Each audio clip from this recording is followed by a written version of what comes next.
Well, hello there everyone and welcome to another video here on Moementum channel. In this video, we're going to be talking about low-cost exchange-traded funds for having a diversified portfolio. It's a special video that we're making here for our Canadian investors, and so I hope you enjoy this special edition. Let's get into it. When we talk about investing in diversified portfolio through exchange-traded funds, we are intending to have our investments in a different sets of exposures. We want to get some exposures to our Canadian stocks. We want to get exposures to US stocks, but also wanted to get exposure to international stocks.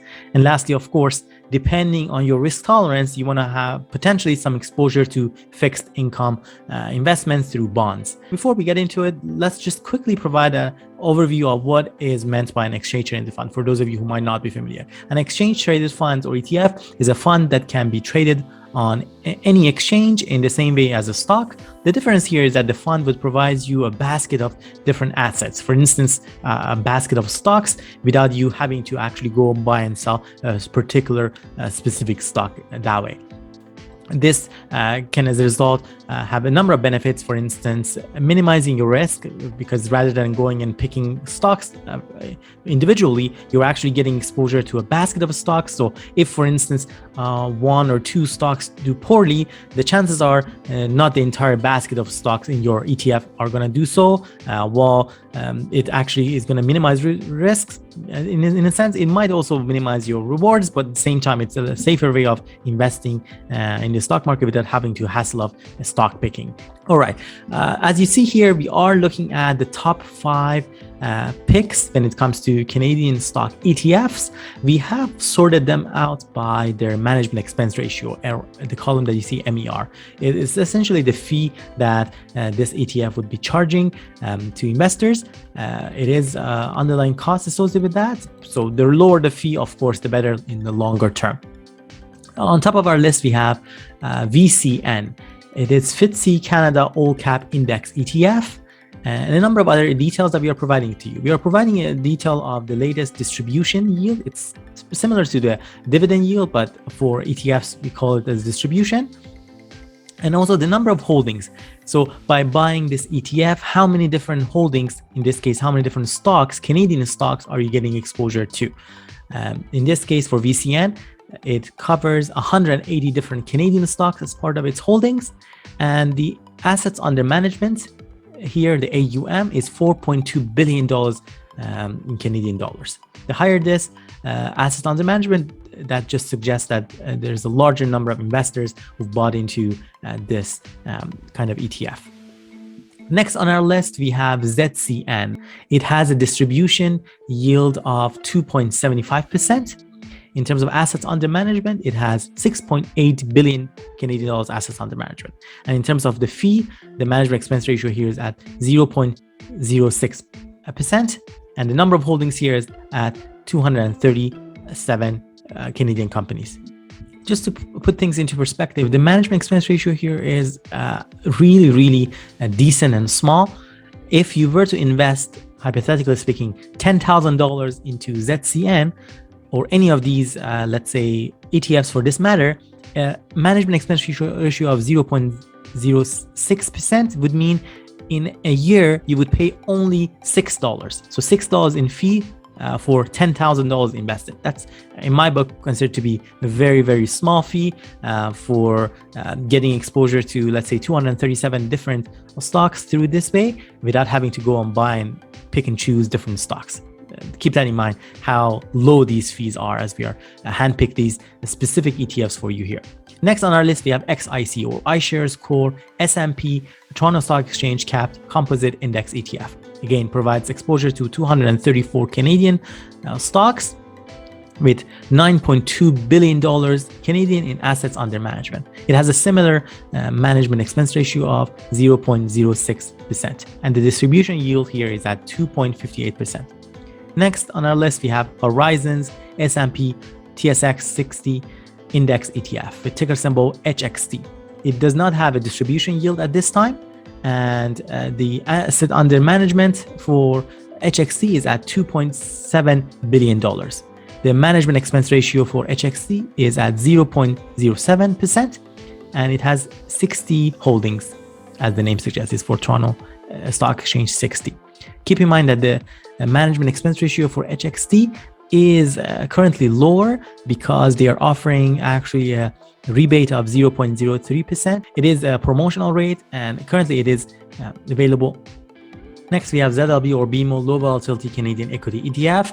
It does have a distribution yield of 2.42% at this time and assets under management of $2.8 billion.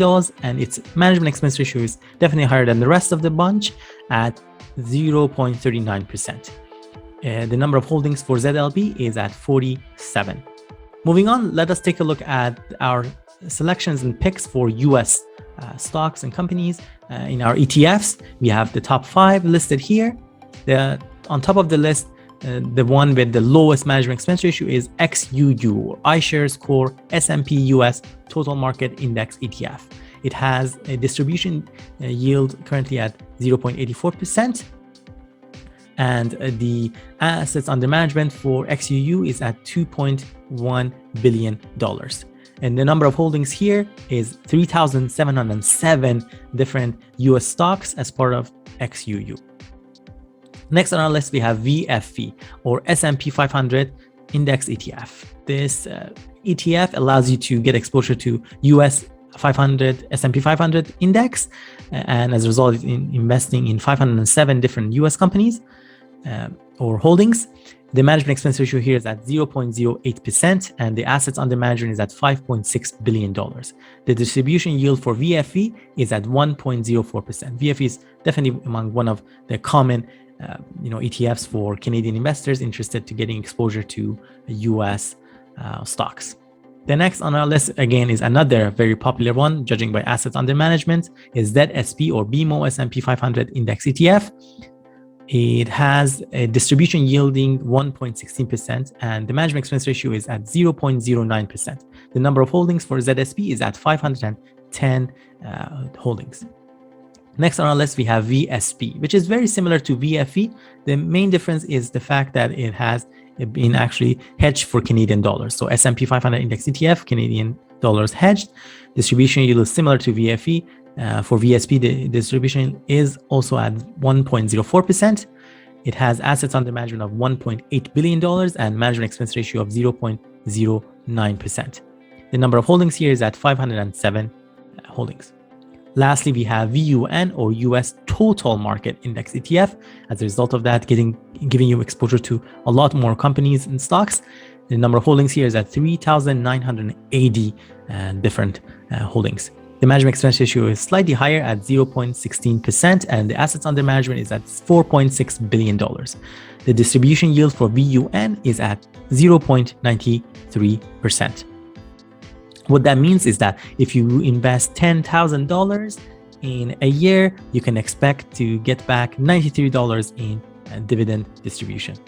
All right, before we move on this video, I have a big favor to ask you. We put a lot of time and effort to put this video together. As you can see, it's very well researched, and we really appreciate if you can give this video a thumbs up. And of course, subscribe to Moementum channel for more videos about finances and investing. Thank you. Moving on, we have our 5 picks for international stocks. These are all in Canadian dollars for our Canadian investors edition of this video. The top of the list is VXC. It has a management expense ratio of 0.21%. You can see the management expense ratio is definitely higher here compared to the US and Canadian ETFs. It's just because here you're getting exposure to international stocks and a lot more holdings as a result of that.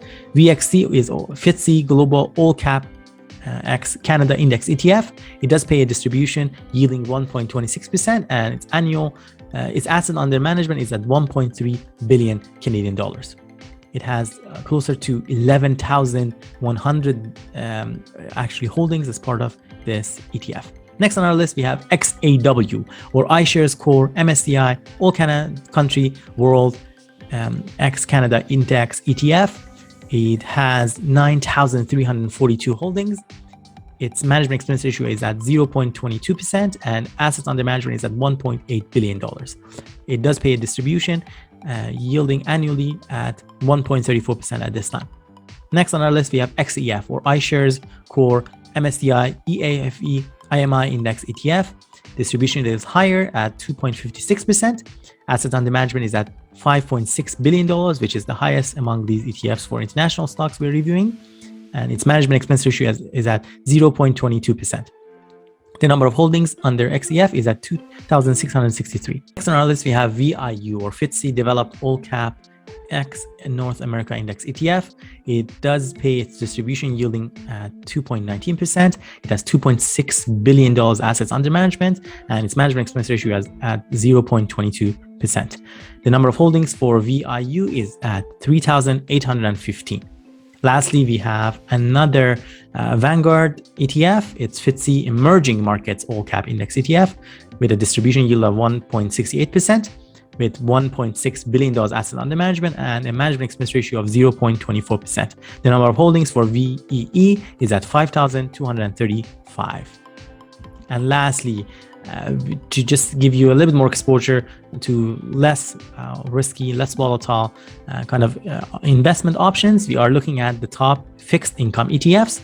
They all pay their distributions on a monthly basis. On top of our list, we have ZAG or BMO Aggregate Bond Index ETF. It does pay a distribution yield at 3.03%. And kind of meeting its objective of providing a kind of fixed income. As a result, you see the higher distribution yield.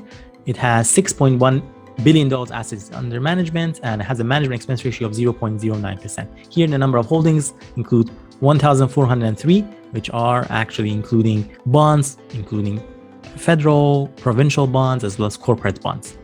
Next on our list, we have VAB or Canadian Aggregate Bond Index ETF. It's with Vanguard. It has a distribution yield of 1.34% and has $3.5 billion assets under management. It also has a management expense ratio of 0.9%, and the number of holdings here is at 1,084. Next, we have iShares Core Canadian Short-Term Bond Index ETF with ticker symbol XSB. It has a management expense ratio of 0.10%. The distribution yield for XSB is at 2%. The assets under management here is at $3.4 billion, and the number of holdings are 504 different bonds. Next, we have BMO Discount Bond Index ETF, ticker symbol ZDB.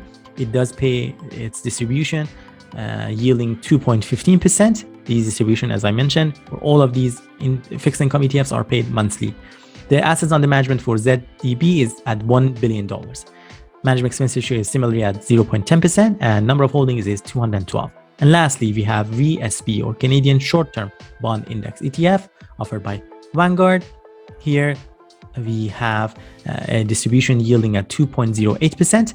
The assets under management is at $1.3 billion. And lastly, the management expense ratio is at 0.11%. The number of holdings for VSB is at 440 different holdings. Well, there you have it, folks.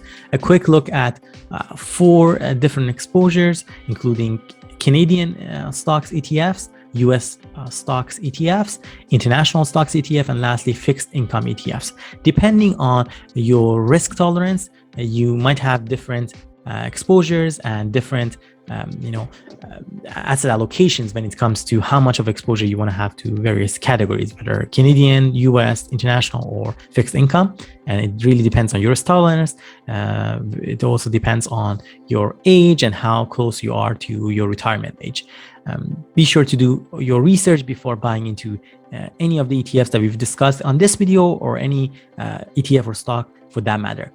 Thank you so much for watching this video. I hope you found this video beneficial and you gained something of value from it. If you did, please be sure to give this video a thumbs up and share it with someone who might benefit from the video as well.